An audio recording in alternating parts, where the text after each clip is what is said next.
नमस्कार दोस्तों, अगर आपका ऑपरेशन हुआ है हड्डी का, कहीं आपको प्लास्टर लगा हुआ है और आप जानना चाहते हैं कि आपकी हड्डियां, कितनी बार आपने देखा होगा कि ऑपरेशन हुआ, चाहे प्लास्टर लगाया, उनके हाथ पैर जकड़ गए, जाम हो गए, बाद में वो जकड़न हो गई, फिजियोथेरेपिस्ट के पास जाना पड़ता है, जोड़ मुड़ नहीं रहा है, सीधा नहीं हो रहा है, घुटने का, पैर का, चाहे हाथ का, केहनी का, उंगलियां चल नहीं रही है। तो अगर आप चाहते हैं कि इस तरह की तकलीफ आपको ना हो और क्या सावधानी रखना चाहिए अगर हमको प्लास्टर लगा है, चाहे ऑपरेशन हुआ है, ताकि ये जो जकड़न हो जाती है, जो स्टिफनेस हो जाती है, जाम हो जाती है, ये समस्या ना हो, तो अंत तक हमारी इस वीडियो से जुड़े रहिएगा।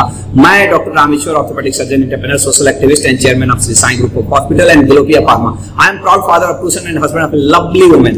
और मैं पिछले 15 साल से ऑर्थोपेडिक का काम कर रहा हूँ और इस 15 साल में 10,000 से ज्यादा लोगों के हड्डी के ऑपरेशन किए हैं। और ये अपने 10,000 के और इतने मरीज को देखने का जो अनुभव है, क्योंकि बहुत बार मैंने देखा है ना कि बहुत लोगों का प्लास्टर लग गया, हड्डी तो जुड़ गया, चाहे ऑपरेशन हुआ, हड्डी तो जुड़ गया, लेकिन ज्वाइंट जाम हो गया, ज्वाइंट काम नहीं कर रहा, उंगलियां काम नहीं कर रहा, इधर ऑपरेशन हो गया, चाहे प्लास्टर लग गया, उंगली चल ही नहीं रहा है, उंगली ना मुड़ रहा है, ना सीधा हो रहा है, ना केवनी चल रहा है, ना ये जाम हो गया, बिल्कुल जाम हो गया।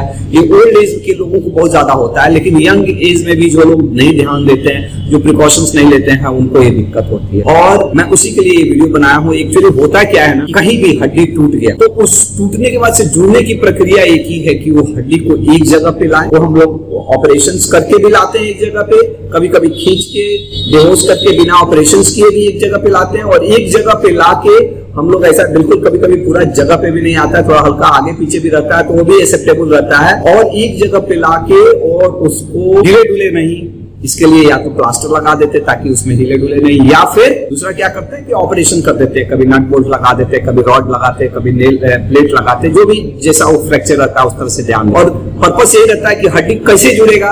हड्डी जुड़ने का एक ही तरीका है कि हड्डी जगह पे आ जाए और हड्डी जगह पे रहे, हिले डुले नहीं कुछ दिन तक। अगर वो एक जगह पे हड्डी रहेगा, चाहे वो किसी भी तरह से रहे, वो प्लास्टर लगा के हो, रॉड लगा के हो, स्क्रू लगा के हो, प्लेट लगा के हो, अगर एक जगह पे रहेगा तो अधिकतर सब हड्डियां 1.5 से 2 महीने में जुड़ जाती हैं। अगर वो एक जगह पे रहे, अगर हिलते डुलते रहेगी तो हड्डियां नहीं जुड़ेगी, और इसीलिए प्लास्टर लगाते हैं, रॉड लगाते हैं। लेकिन शुरू में होता क्या है ना, एक्चुअली जैसे अगर मान लीजिए, अगर मैं बताने के लिए बता रहा हूँ, अगर जैसे ये हड्डी टूट गया तो यहाँ पे हड्डी, तो प्लास्टर जो लगाते हैं ना, तो उसमें एक कोशिश करते हैं कि एक ज्वाइंट उसके ऊपर, माने ये ज्वाइंट को जाम कर देते हैं। अगर ये हिलेगा तो ये भी हड्डी हिलेगा, और ये ज्वाइंट, इस ज्वाइंट को भी जाम कर देते हैं, क्योंकि ये हिलेगा तभी ये हड्डी हिलेगा। तो ये 2 ज्वाइंट ना हिले और हड्डी जगह पे रहे, प्लास्टर लगा दिए तो ये 2 ज्वाइंट तो नहीं हिलना है। लेकिन होता क्या है कि जैसे अब यहाँ टूटा है तो हम यहाँ से लेके यहाँ से ही लगाएंगे ना, यहाँ से बीच में तो नहीं, ये ज्वाइंट को नहीं हिलना है तो हमको यहाँ से लगाएंगे, यहाँ से लेके और यहाँ तक हमने प्लास्टर लगा दिया।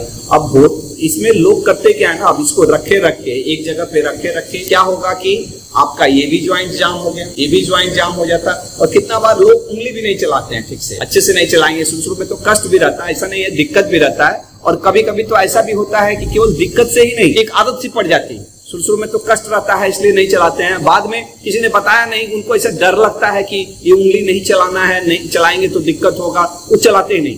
अगर आप कोई भी ज्वाइंट्स को अगर आप 15 दिन नहीं चलाएंगे ना, वो बाद में चलेगा नहीं, फिर वो जाम हो जाता है। और फिर अगर सोचिए कि अगर 2 महीने तक आपने उस ज्वाइंट को नहीं चलाया तो क्या हो। अच्छा, केवल बात ज्वाइंट को चलाने की नहीं है, इनफैक्ट ऐसा रहता है ना कि जैसे मैं बताने के लिए एक बात बता रहा हूँ कि जैसे ये ज्वाइंट है, तो एक्चुअली एक तो ज्वाइंट है, ज्वाइंट नहीं चलना चाहिए। जैसे अगर मैं यहाँ पे नजदीक में ले आके दिखाता हूँ कि एक ज्वाइंट नहीं चलना चाहिए, लेकिन इसकी मांसपेशियां तो चल सकती है।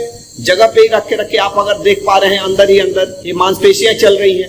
मैं ये हाथ में समझाने के लिए बता रहा हूं, लेकिन आप इसको पैर में भी उसी तरह से हो सकता है। तो केवल जो ज्वाइंट जहां हड्डी टूटा है उसी को नहीं चलना है, और उसको नहीं चलना है उतना के लिए तो व्यवस्था तो डॉक्टर कर ही देते हैं। उसी के लिए प्लास्टर लगाते हैं, उसी के लिए रॉड लगाते हैं कि वो पार्ट ना हिले। लेकिन केवल वो पार्ट नहीं, कभी कभी क्या है, असावधानी में, चाहे दर्द में, शुरू के कष्ट में, या डॉक्टर ने नहीं बताया, वो आपने दूसरा ज्वाइंट भी, आजू बाजू के भी ज्वाइंट चलाना बंद कर देते हैं। और ज्वाइंट चलाना बंद किए फिर क्या होता है कि कुछ दिन रखे वो सब जाम हो जाता है, और इसी को बोलते हैं फ्रैक्चर। इससे बचना है। कितना लोग पैर में ये हुआ है, सोए रहते हैं, दिन भर सोए रहेंगे ना, फिर क्या होता है ना, सोए रहेंगे एक ही जगह पे लगे रहेंगे। आपका हाथ में प्लास्टर लगा है, हाथ में टूटा हुआ, आप खड़ा होइए, चलिए भाई, बिल्कुल चलना है। पैर में है तो आप नहीं चल सकते हैं, लेकिन बैठना है, कमर उठाइए, हाथ पीछे करके कमर उठाइए, एक्सरसाइज करिए। और ये सब चीजें भी ना, कितना बार ऐसा रहता है ना, जैसे जांघ का ऑपरेशन हम लोग कर दिए, जांघ की हड्डी टूट गई, पैर की हड्डी टूट गई, वो खुद से बैठते भी नहीं। और बैठते भी है ना तो लोग क्या करते हैं ना, शुरू में तो थोड़ा कष्ट रहता है, बैठने में भी दिक्कत होती है, लेकिन एक बार आप बैठने लगेंगे ना बहुत फायदा होता है। कितना बार सोए रहने से भले पैर में सोए से बैक साइड में अल्सर हो जाता है, बेडसोर हो जाता है, घाव हो जाता है। और ये बहुत, मैंने एक बार बेडसोर हो गया ना, बड़ा दिक्कत होता है। और एक्चुअली आप सोए रहेंगे ना,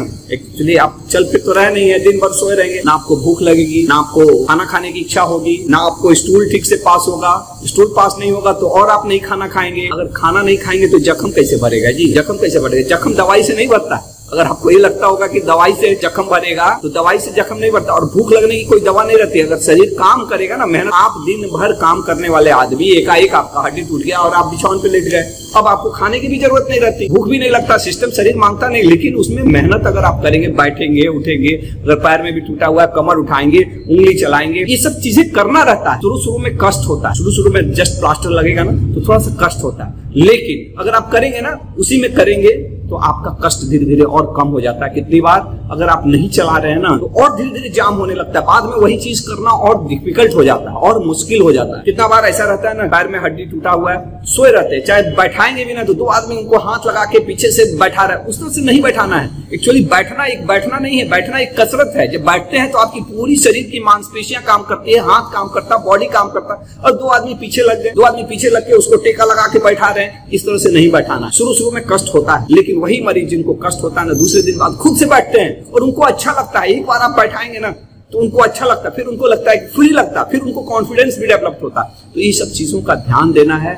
ऐसा नहीं है, आप अपने डॉक्टर से भी बात करना है कि इसमें से क्या करें, कैसे करें, किस तरह से करें। और प्लास्टर वगैरह लगा हुआ है ना तो एक चीज और भी, सर सफाई का भी ध्यान रखना है। कितना बार ऐसा रहता है ना, गंदा करके रख देता है लोग। अरे जो प्लास्टर वाला अंग है उसको नहीं धोना है, लेकिन बाकी जगह पे पोंछ तो सकते हैं। हाथ में है तो हाथ उठा के आप स्नान कर सकते हैं। क्लीननेस बहुत जरूरी है, सर सफाई बहुत जरूरी है। पूरा देह को आप साफ करिए ना, एक साफ तौली को, साफ गमछी को, साफ कपड़े को, साफ पानी में, चाहे सुसुम पानी में उसको डाल के थोड़ा निचोड़ के पूरा शरीर को एक जो बोलते हैं पोंछना, स्पॉन्जिंग करना, ये करना चाहिए घर। तो कितना बार मरीज को महीना 2 महीना प्लास्टर लगा पूरा गंदा करके, पूरा शरीर उसका गंदा करके वो रखते हैं। कभी कभी उसी कारण से प्लास्टर में चाहे ऑपरेशन वाला जगह पे घाव हो जाता है। सर सफाई रखना भी बहुत जरूरी होता है। अगर आपको लगे कि प्लास्टर के अंग में खुजली हो रहा है, चाहे ऐसे इचिंग हो रहा है, तो ऐसा नहीं कि कुछ डाल के उसमें, कितना लोग पेन डाल के, कुछ ये डाल के उससे खुजाता, उससे ऐसा नहीं करना, उससे घाव हो जाता है। और कितना बार मैंने देखा बहुत जबरदस्त घाव हो जाता है। अगर आपको कोई कष्ट होता है, कोई दिक्कत होता है, आप तुरंत डॉक्टर के पास जाइए। कोशिश ये करना है जहाँ जो भी हाथ में, पैर में ऑपरेशन हुआ,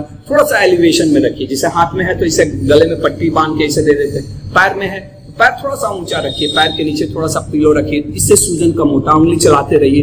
कितना बार सूजन होता है ऑपरेशन के बाद, टूटने के बाद से, प्लास्टर के बाद से सूजन, और सूजन का एक ही उपाय है चलाना। अगर वो चलेगा नहीं ना, ज्वाइंट हाथ है तो हाथ चलाइए, उंगली चलाइए, अंदर ही अंदर चलाइए। जैसे ये देखिए, क्यों नहीं, आप देख पा रहे होंगे कि नहीं, ये मांसपेशी यहाँ पे ध्यान दीजिए, देखिए ये चल रहा है मांसपेशियों को हम, लेकिन ये ज्वाइंट नहीं चल रहा है, ज्वाइंट बिल्कुल जगह पे है, लेकिन अंदर अंदर मांसपेशियां चल रही है। तो इस तरह से करना है। ये तो मैंने हाथ में दिखाया, ऐसा पैर में करना है। ये बहुत इंपॉर्टेंट है, बहुत इंपॉर्टेंट। और ये छोटी छोटी चीजें, क्योंकि कभी कभी मरीज को डर से भी नहीं करता है, कभी पेन से भी नहीं करता है। बिल्कुल ऐसा नहीं है कि जबरदस्ती नहीं करना है। अगर आपको बहुत कष्ट हो रहा है तो आप अपने डॉक्टर्स को जरूर बताइए, लेकिन ये सब चीजें करना और इससे बहुत बेनिफिट होता है। अगर आपको लगता है कि ये वीडियो काम का था, आपके लिए किसी तरह से वैल्यू दिया है, तो आप अगर इस वीडियो को YouTube पे देख रहे हैं तो हमारे चैनल को जरूर सब्सक्राइब करिए, और Facebook पे देख रहे हैं तो हमारे पेज को लाइक करिए, और थिंक हेल्दी बी हेल्दी। और आप कमेंट में बताइए कि आपको एक वीडियो कैसा लगा, जरूर कमेंट में लिख के बताइए, क्योंकि आपका वीडियो, और आप कौन से टॉपिक पे चाहते हैं कि मैं वीडियो बनाऊं, ये भी जरूर लिखिए कि सर आप इस टॉपिक पे वीडियो बनाओ, क्योंकि मैंने बहुत सारे वीडियो बना के दिया है जी, और आपकी सर्विस के लिए, आपकी सेवा के लिए, और मैं चाहता हूँ कि ये सेवा निरंतर चलती रहे। Love you all, think healthy be healthy.